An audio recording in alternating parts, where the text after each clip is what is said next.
Yo les gars, j'espère que vous allez bien, je suis ultra content de vous parler du film d'aujourd'hui que je suis allé voir la semaine dernière en totale découverte. Je n'avais lu aucun résumé et ni même vu aucune bande-annonce, donc j'ai été vraiment en totale surprise et à vrai dire, j'ai totalement kiffé ce film. C'est pour ça qu'aujourd'hui les gars, on parle du dernier film de Coralie Fraja, The Substance.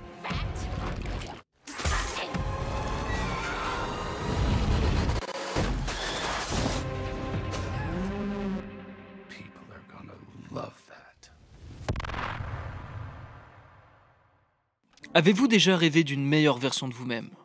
Eh bien vous devriez essayer ce produit, The Substance. Il a changé ma vie, il permet de générer une autre version de vous-même plus jeune, plus belle. Donc, The Substance, dernier film de la réalisatrice Coralie Fraja, qui avait fait le film Revenge, sorti en 2017, que j'ai pas vu personnellement, mais j'ai entendu plein de personnes dire que c'était franchement très sympathique comme film, donc on se le matera un de ces quatre. Elle revient donc cette année avec The Substance, qui, comme je l'ai dit dans l'intro, est un film dont je ne savais rien avant d'aller le voir. C'est vraiment juste, à vrai dire, le bouche à oreille qui a fait que j'ai vu le film en fait, et je savais quelques détails, par exemple que c'était un petit peu dur à regarder à certains moments, et que ça allait tourner bien entendu autour d'une substance, mais hormis ça, j'y allais en totale découverte. Et comme je l'ai dit plus tôt, j'ai totalement kiffé le film. Déjà, juste son pitch, je le trouve super cool, la création d'une autre version de toi, le fait de diviser son âme en deux pour pouvoir avoir accès à une beauté et une jeunesse éternelle, sujet qui a déjà été traité dans des livres à l'époque, tels le portrait de Dorian Gray ou même Mr. Hyde et Dr. Jekyll, référence qui fera plaisir à certains adeptes de la littérature parmi vous, j'en suis certain. The Substance, lui, va plus se rapprocher du livre le portrait de Dorian Gray, où on suit pas mal le même point de vue que le film à vrai dire,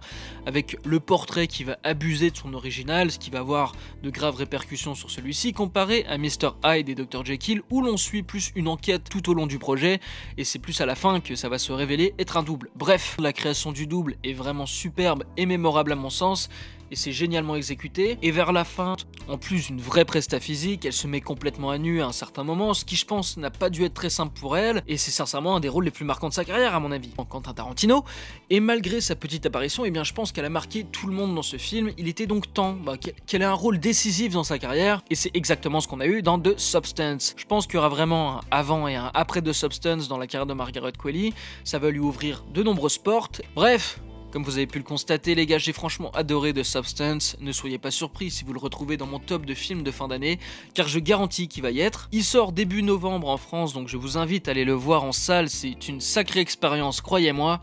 Sur ce, suivez-moi sur Letterboxd, ce serait franchement très sympathique de votre part, n'hésitez pas non plus à vous abonner à la chaîne, laisser un petit like qui fait toujours plaisir, et dites-moi ce que vous avez pensé de ce film en commentaire. Moi les gars, je vous dis à la prochaine, bye.